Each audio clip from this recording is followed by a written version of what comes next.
Cyrus and I go back a while. He was a surgery resident in our institution, and he did some work in weight loss surgery with us, and made some mice lose weight with bariatric surgery. He's an incredible individual. He exudes enthusiasm, and he's an example of the kind of collaborator we have who's going to change the world. Thank you.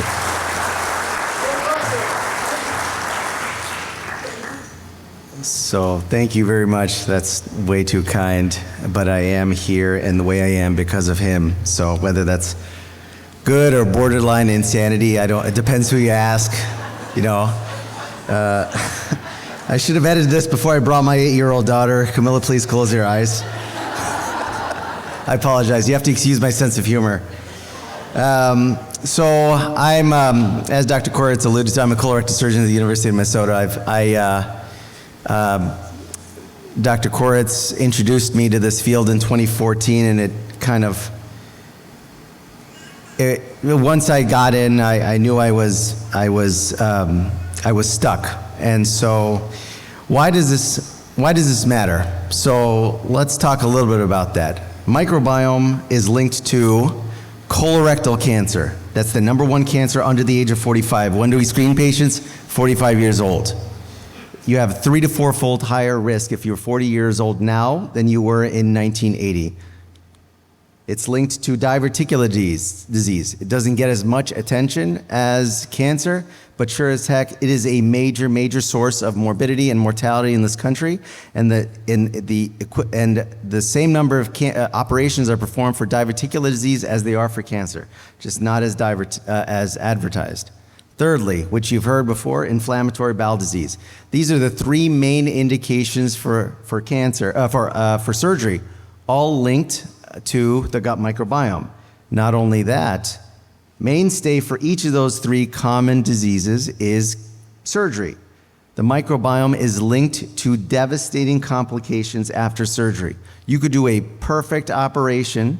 If you have the wrong bugs in your gut, they will destroy your new colon connection, which scared the heck out of us. We think, well, we'll just throw in extra stitches. Wrong, that's incorrect. If you have the wrong bugs, they will literally eat through your stitches, perforate the colon, and increase mortality.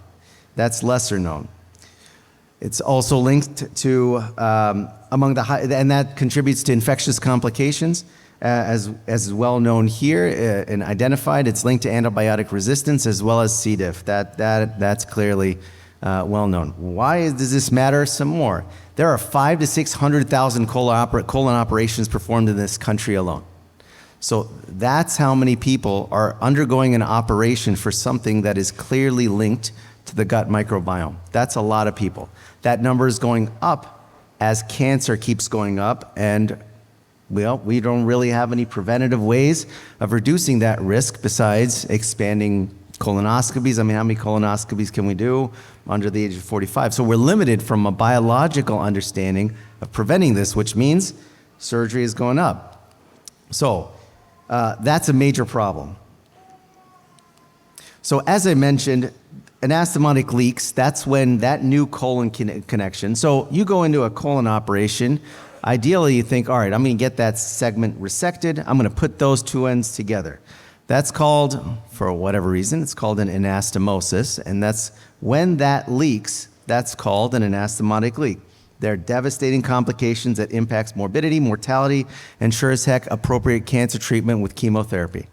They're linked to an increased risk of mortality in 20%, healthcare costs triple, patient often needs ostomies, additional procedures. We actually even routinely perform temporary ostomies for rectal cancer because we have no way of reducing the risk of those leaks, less than 20 to 30% with standard cares. This is a major problem in surgery. So just to give you a little bit of an overview, what is our standard scenario? This is across the board, pretty much standard of care for our current clinical scenario. You have a patient who undergoes an elective colonoscopy, and unfortunately, you find a cancer. They're going to the operating room for removal of that segment of that colon to treat their cancer. What do we know besides trying to modulate things? Well, we can blow things up real well. We blow the heck out of their colons by giving them what's called surgical bowel prep. So in addition to the wonderful purge that we go through during the colonoscopy, we give antibiotics to really, as we think it, decontaminate the gut. Guess what? We give more IV antibiotics during surgery. Why do we do this? It's because colorectal operations have the number 1 risk for infectious complications. Makes sense? We're dealing with a complex set of bugs in the GI tract. And we've shown that when we do that, by blasting everything, we reduce risk by 50%. Then they're hanging out in the hospital, and there are not exactly the friendliest bugs that are there. You have essentially a denuded gut that you've blasted free. What's going to overtake the gut? It's imagining if you got a lush forest, you clean out the forest. Well, now it's a free-for-all, right? We have no microbial repopulation protocols at all. Patient hangs out in the hospital. Now, we've studied this, and if you take a look really close, the colon looks like that, right? Pretty terrible. But in all seriousness, we're the first group that actually, this bowel prep started in the 1970s, and in typical surgical fashion, it works. We don't study it for another 50 years later. So we were the first group who actually asked the question, what happens to the gut after you prep it with all this stuff? It looks miserable. With those 2 days of prep, more than 50% have a completely dysbiotic environment for at least 6 months. Now, if you think that composition is linked to those diseases, it doesn't really make a lot of sense that we're leaving the gut as this bystander that we're not really regulating to modify not only surgical outcomes, but the longitudinal outcomes related to their disease processes, specifically cancer risk, and all that kind of stuff, which I would argue is incredibly important. So as I mentioned, no protocols to fix the microbiome after surgery right now. This is terribly inadequate, and I think we can do better.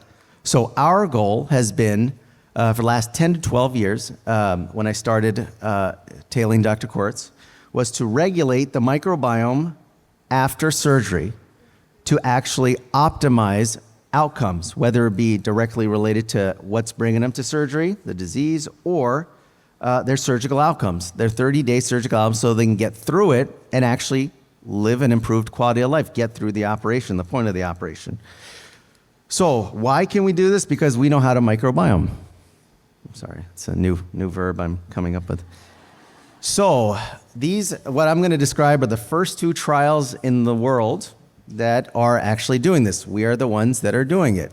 The first protocol was taking exactly what Dr. Quartz has essentially pharmaceuticalized and mastered into the medicine that it is to repopulate the gut 2 days after surgery. Why do we do 2 days? Well, I think it's rational and logical to take advantage of the fact that we are wiping the heck out of their guts in the first place.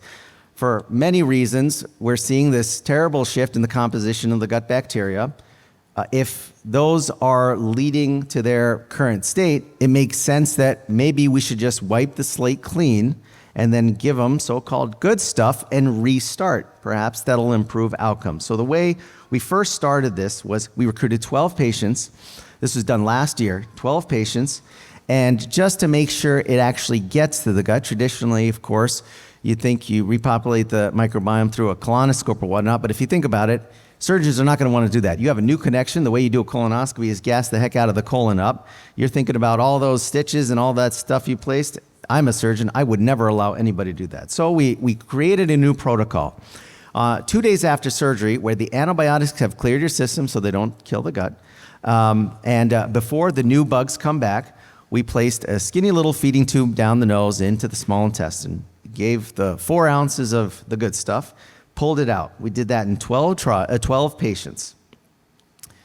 And so we are putting the results together, but in brief, the results are, they look fake because, and I'm obviously an enthusiastic person, as you could tell, but they are extremely, extremely encouraging. So far, we see a reduction of the nasty bugs that are still there, despite our nuclear bombing of them. the reduction of the pathogens that cause leaks and infections. We see, a reintroduction of the resilience of really healthy, good bacteria. We see a restoration. Not only are the bugs there, and do they persist for at least 6 months after surgery with that single dose, they are actually functioning. They're making the metabolites that are well recognized for decades to actually be healthy for the colon lining. So that was our first trial. We did 12 patients in 6 months last year, where that's pretty good pace.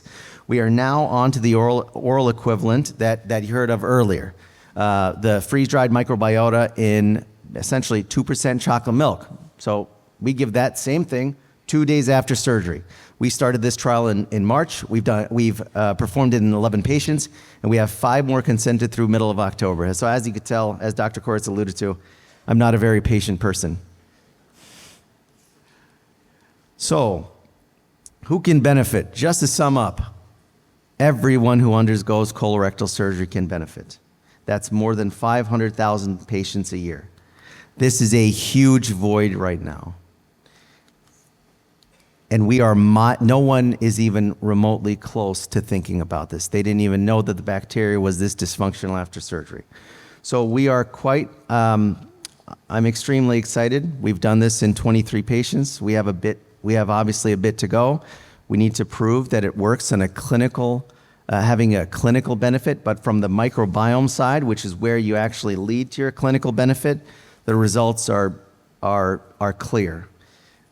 So once again, just want to thank. So our lab, Dr. Chris Daly is on the screen left. He's my PhD partner. We are both children of Dr. Koretz's brain and whatnot. Now we're our lab, and we've actually had the incredible luxury and fortune of training 5 surgical residents, 2 of which you see there are now fully fledged colorectal surgeons, and a train of colorectal residents in our microbiome lab. And thankfully, it's been extremely lucky. They've been among the most competitive applicants because of the field that we're researching, which as a clinician, as a surgeon especially, it's extremely hard to understand how putting microbiology and surgery together, and I enjoy twisting the heck out of their brains, and they love it for it. So that's what I got.